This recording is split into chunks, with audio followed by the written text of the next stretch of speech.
Bonjour à tous. Permettez-moi de commencer cette introduction par des félicitations et des remerciements à Madame l'inspectrice académique, inspectrice pédagogique régionale Clarisse Gauthier d'avoir eu cette idée des cafés géographiques et cette belle initiative qui permet d'assurer une formation continuée sur l'ensemble de l'année.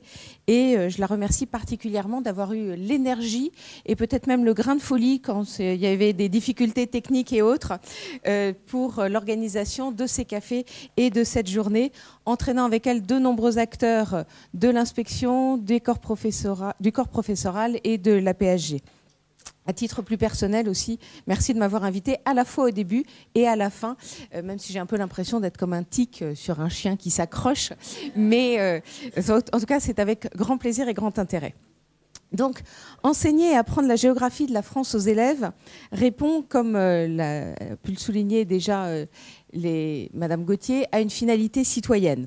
Cela est particulièrement vrai pour les élèves du lycée et les thématiques de ce séminaire vont illustrer les fils conducteurs des 3 années du lycée qui sont les mutations, les transitions et les recompositions en lien avec la mondialisation et la construction européenne.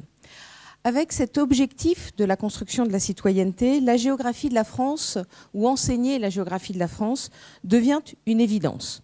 Et on peut remarquer d'ailleurs que si la France est pratiquement un des seuls pays à avoir un enseignement continu de la géographie obligatoire pour l'ensemble des élèves tout au long du secondaire, les autres pays n'y accordent souvent qu'1 ou 2 années. Et dans ces cas-là, dans cet enseignement, il y a nécessairement l'enseignement du pays dans lequel se trouvent les élèves. Donc, la France constitue de ce fait, de facto en quelque sorte, un objet particulier d'enseignement parce que c'est le pays où l'on vit. Et c'est donc une occasion unique de faire prendre conscience aux élèves, non seulement de la manière dont se construit le raisonnement géographique en prenant appui sur des éléments qu'ils connaissent, mais aussi de prendre conscience des apports de la géographie pour comprendre et dès lors participer à la vie quotidienne en tant qu'acteurs et citoyens. Et pourtant, si la géographie de la France est en quelque sorte une figure imposée, mais qui s'impose d'elle-même, enseigner la géographie de la France est souvent perçu comme rébarbatif et difficile. On a moins le sentiment de voyager, d'exotisme et autres que lorsque l'on enseigne la géographie du Brésil. Pourtant, lorsque l'on interroge les élèves, pour certains, parler, si je prends Bordeaux, parler des Vosges est peut-être tout aussi exotique que la forêt amazonienne, toute chose égale par ailleurs. Donc, pour les professeurs, c'est parfois difficile parce que pour certains, ils ont l'impression d'enfoncer des portes ouvertes. Pour d'autres, d'enseigner des éléments qui sont trop éloignés de la réalité des élèves. Et je dois vous dire que lorsque l'on observe certains enseignements du fond de la classe, on se dit finalement qu'il n'y a pas plus d'appui sur la réalité lorsqu'on enseigne la France que lorsqu'on enseigne la Chine ou tout autre pays étranger. Pourtant, on assiste depuis une dizaine d'années à un renouvellement de la géographie scolaire de la France, avec au collège l'introduction de la démarche inductive et de la géographie prospective dans les programmes de 2016, et au lycée un renouveau des thématiques, mais aussi des approches, avec notamment l'inscription de la thématique de la France tout au long de la scolarité. Alors, ce renouvellement, et ça va être les 2 points de mon introduction, concerne à la fois les aspects pédagogiques et didactiques que je verrai dans un deuxième temps, et les aspects aussi plutôt scientifiques et thématiques par lesquels je vais commencer. Donc, en ce qui concerne les thématiques, la géographie, comme d'autres disciplines scolaires, a vocation à donner aux élèves les clés de lecture du monde contemporain, mais aussi de les préparer à l'avenir, et c'est aussi un moyen d'ouvrir sur des perspectives de métier, notamment, et en faire des citoyens actifs et responsables. La géographie participe avec d'autres disciplines à l'acquisition des éléments du socle commun de connaissances, de culture et de compétences. Et de ce fait, les thèmes abordés tiennent compte à la fois des apports des sciences cognitives, des évolutions de la géographie universitaire et aussi des mutations du monde dans lequel nous vivons.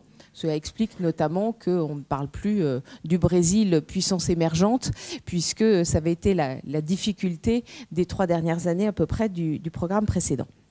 Alors, cette évolution n'est pas spécifique à l'enseignement de la géographie de la France, mais en tout cas, cela a contribué au renouvellement de la géographie de la France. Avec la définition de la géographie universitaire comme science humaine et sociale, on étudie moins les milieux, alors c'est plus difficile à l'oral, mais naturels, hein, pour tenir compte des travaux de Mangeot, ou les dynamiques de l'écorce terrestre, comme les phénomènes de subduction par exemple. On les étudie moins en tant que tels parce qu'ils sont enseignés en SVT, mais on les aborde plus sous l'angle des opportunités et des risques qu'ils représentent et de la manière dont les individus les valorisent ou au contraire s'en protègent ou développe des approches résilientes. L'approche systémique et le paradigme de la complexité sont dès lors indissociables de la géographie, ce qui a une influence sur la géographie scolaire. En parallèle, la place des individus et des sociétés est centrale dans l'enseignement de la géographie de la France, et je dirais et dans toutes les questions de géographie, et cela se marque de manière très nette dans quelques entrées de programme. Je pense notamment au fil directeur de tout le cycle 3 qui tourne autour de la notion d'habiter, ou en cycle 4 en classe de 3e, où tous les thèmes soulignent l'importance des acteurs.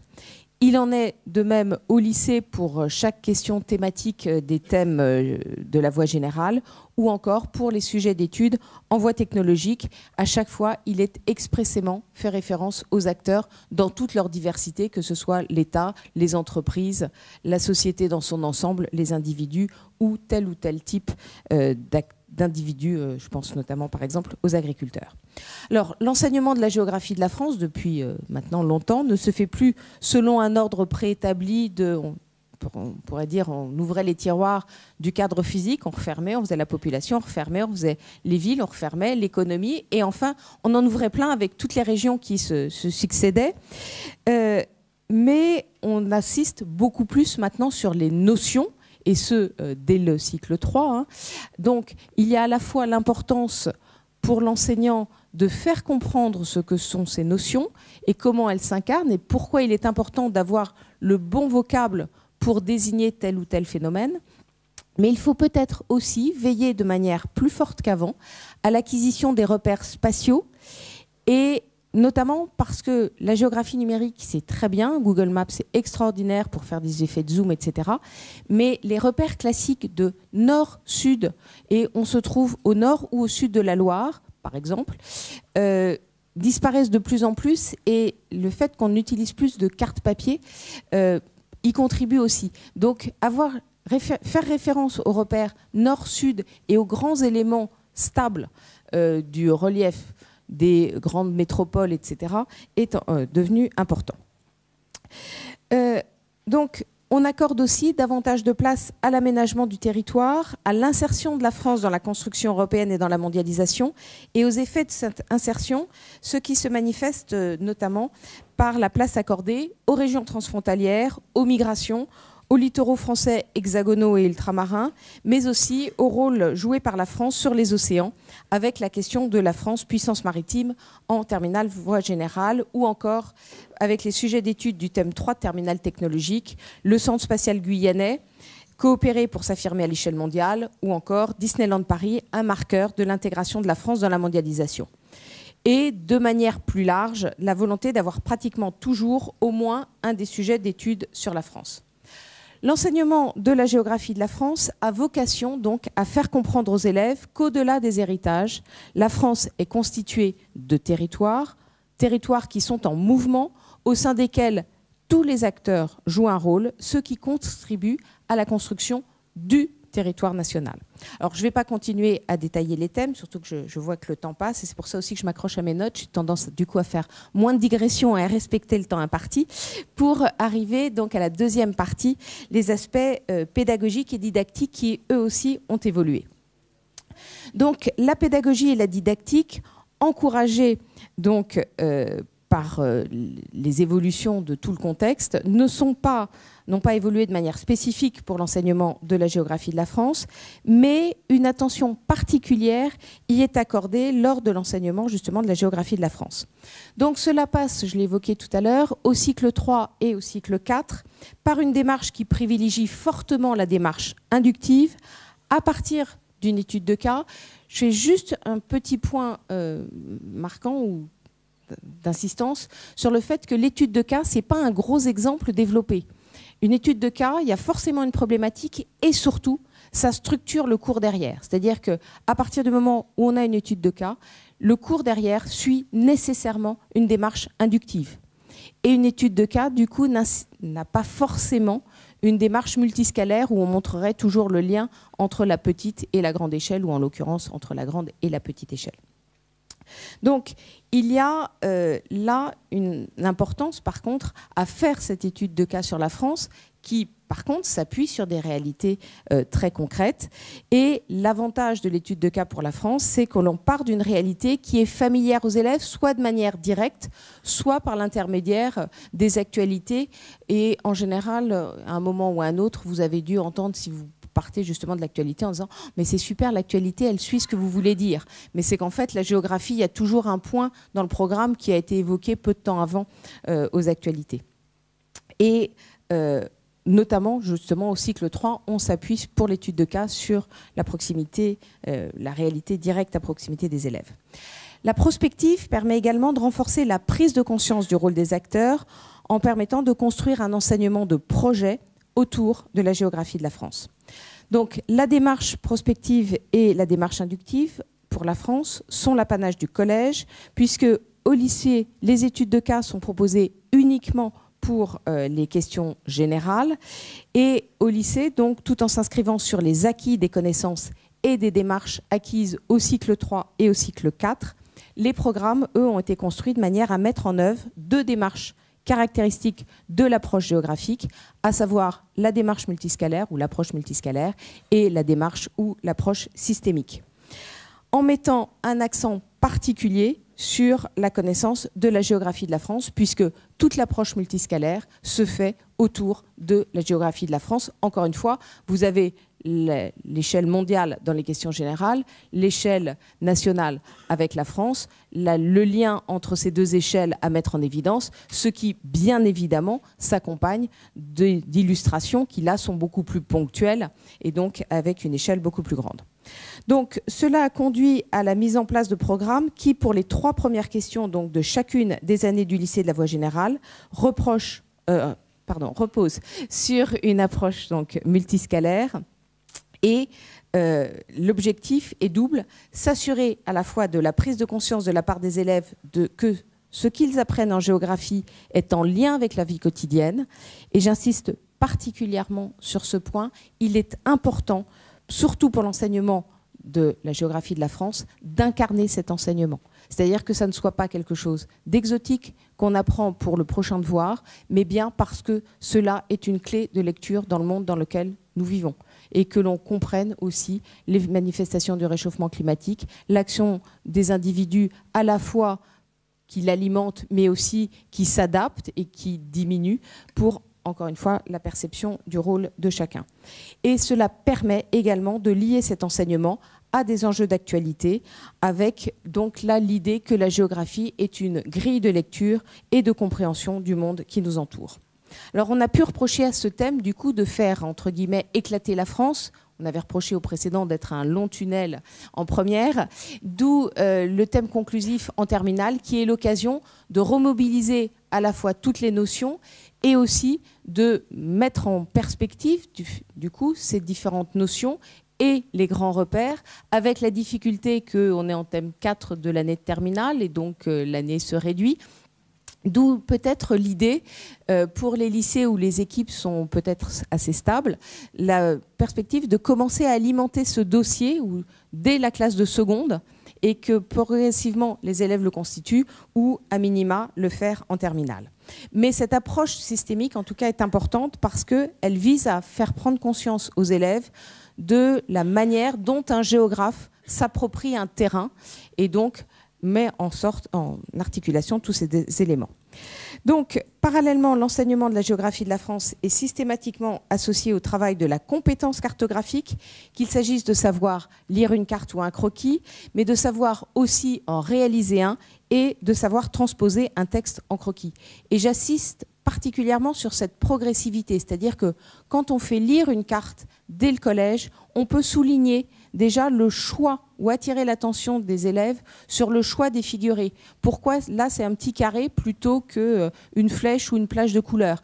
Pour, par l'exemple et lors déjà de la lecture, il y ait la réflexion sur la construction de la légende qui se fait dès la classe de 6e et progressivement on va mettre des titres, on va la structurer, etc. Et le lycée, c'est bien justement l'acquisition d'une expression d'un savoir par un autre langage avec la transposition d'un texte en croquis à partir du moment où justement les fondements ont été acquis donc au collège. L'enseignement de la géographie de la France est aussi l'occasion de les familiariser avec l'imagerie géographique et c'est souvent plus facile lorsque l'on prend une image de son environnement immédiat, de leur faire prendre conscience de la correspondance entre ce qu'ils voient vu du ciel et leur réalité, et de voir aussi comment tout ça peut être interprété. Et la banque d'images qui est constituée par le CNES et qui est exploitée notamment par mon collègue Laurent Carouet avec l'aide de nombreuses contributions, et peut-être parmi vous, certains y ont participé, est pour cela très précieux. Au total, donc, l'enseignement de la géographie de la France garde une place singulière par l'importance qui lui est dévolue dans l'enseignement de la géographie. Pour autant, les thématiques ont été renouvelées, tout comme les démarches pédagogiques et didactiques, d'où l'importance des formations que vous suivez. Et l'objectif est donc à la fois de connaître le pays dans lequel nous vivons, d'avoir les compétences pour l'analyser, mais aussi de comprendre qu'il agit avec d'autres territoires dans le cadre de la mondialisation et de l'Union européenne, dans le cadre du coup d'influences réciproques, en répondant aux questions où, qui, comment et pourquoi ici et pas ailleurs. Ce sont bien ces renouveaux des sujets et des approches qui rendent encore une fois nécessaires les cafés géographiques qui ont été organisés tout au long de l'année et ce séminaire qui, comme l'a annoncé Madame Gauthier tout à l'heure, vous avez changé de place donc j'ai été déstabilisée, va enrichir et approfondir donc chacun des thèmes du programme du secondaire au sens large et plus particulièrement du lycée. Et je joins mes remerciements à ceux de Madame Gauthier pour tous les universitaires et professeurs de classes préparatoires qui ont accepté de partager leur savoir aujourd'hui pour aborder donc différentes questions. La question de la puissance maritime française avec Monsieur Doumergue, les mobilités, les transports et l'aménagement du territoire avec Madame Demaître, les espaces et spatialités de la France avec Monsieur Lévy, la métropolisation et ses effets avec Madame Gora-Gobin, les espaces ruraux et leur dynamique avec Monsieur Depraz et les dynamiques des espaces transfrontaliers avec Monsieur Sarraute. Merci encore à chacun de ces intervenants de nous permettre de bénéficier de votre savoir et de votre expertise. Je vous remercie chacun de votre investissement au profit des élèves dont vous avez la charge.